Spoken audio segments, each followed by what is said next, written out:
Okay, hello everyone. Today we're here in Microsoft Flight Simulator 2020 in Carenado's newly released Cessna C-170B. We have a 54 nautical mile flight from Sierra 45 Siletz Bay State to Sierra 30 Lebanon State.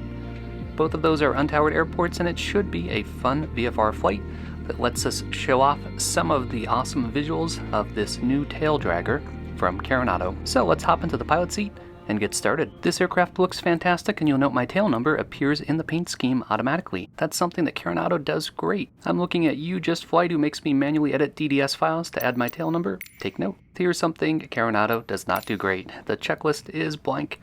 They do provide you with a PDF, but come on, Carenado.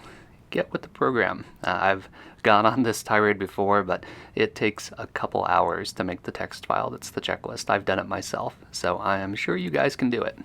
You can see there's a nice iPad interface here for configuring the aircraft. I like that. That's a great touch.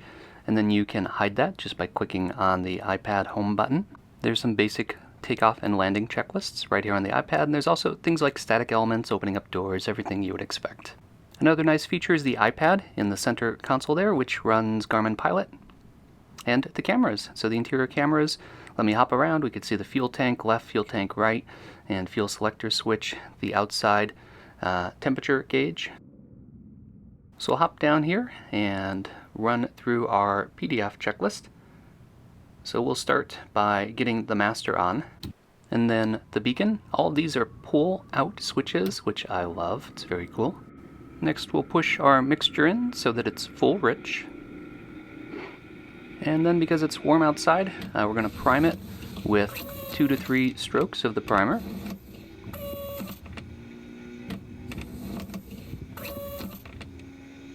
That looks good. Magnetos to both. We'll open up the window here so that we can yell clear prop. Looks clear. Now let's see if I could remember which camera shortcut takes me back to the switches. Nope, that's fuel selector. There we go. And we pull the starter to start it. And we're good. So we've got a good start. So next we'll go and get our navigation lights on. Pull on our radio master.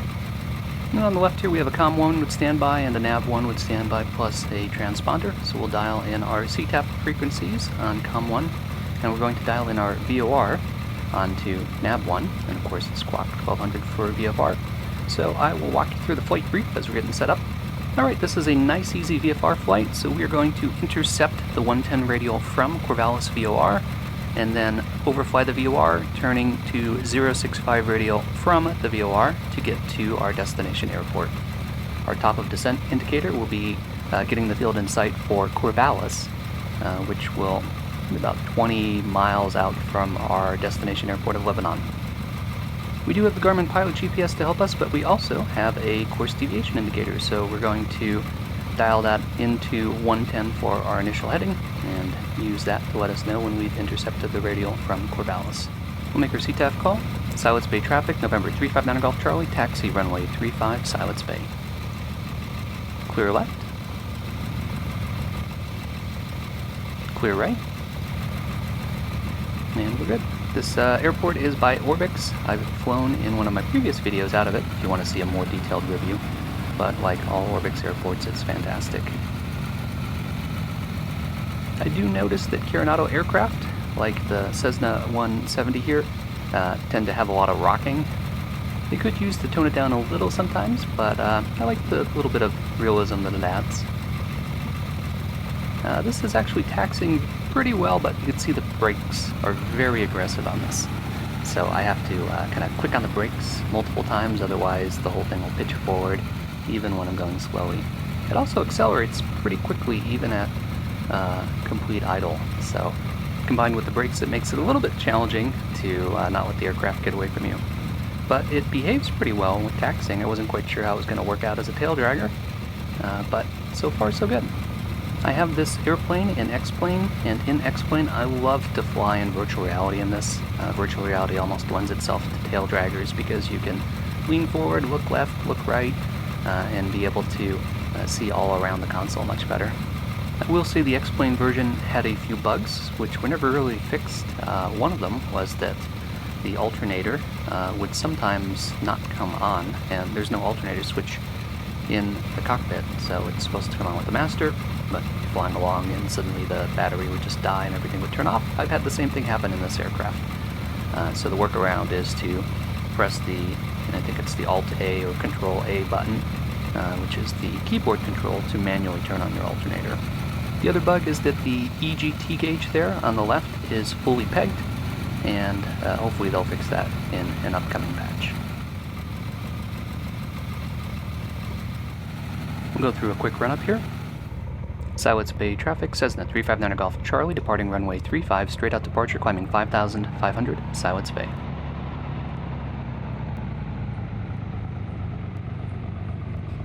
Normally I run with live ATC net streaming in the background, but in this case we are flying between two untowered airports and there are no towered airports nearby. So it's nothing but CTAF. Being that I've had a lot of ground handling issues in Microsoft Flight Simulator with other aircraft, I was a bit leery to get a tail dragger, but so far this is actually handling really well on the ground. We'll see what happens when the tail wheel comes up. Okay, tail wheel's up, a little bit of fishtailing there, but we're back on course and rotate, and it really takes off. So we're going to pitch for 88, get ourselves back on center line here. It actually flies really nicely. It feels like you're flying. I like it. Now we had a notch of flaps there. Once we get above 300 feet, we'll pull on our flaps. I'm doing a straight out departure in this case, which means I'm looking for pattern altitude plus 500 before I make my turns, and we'll keep flying straight until we hit that point.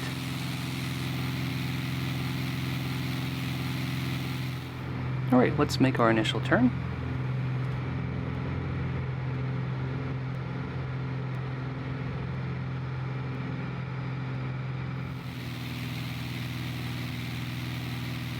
Now I can see in the GPS we're on track, but the CDI isn't quite working the way I expect, so we'll just wing it. So let's sit back and enjoy some of that awesome Flight Simulator scenery.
Alright, that was a lot of fun. I love the look of this airplane, I loved it in X-Plane, and I love it here in Microsoft Flight Simulator where it looks even better with the rendering engine. Flies really nicely. It's a tail dragger, but it still handles, I think, really well on the ground.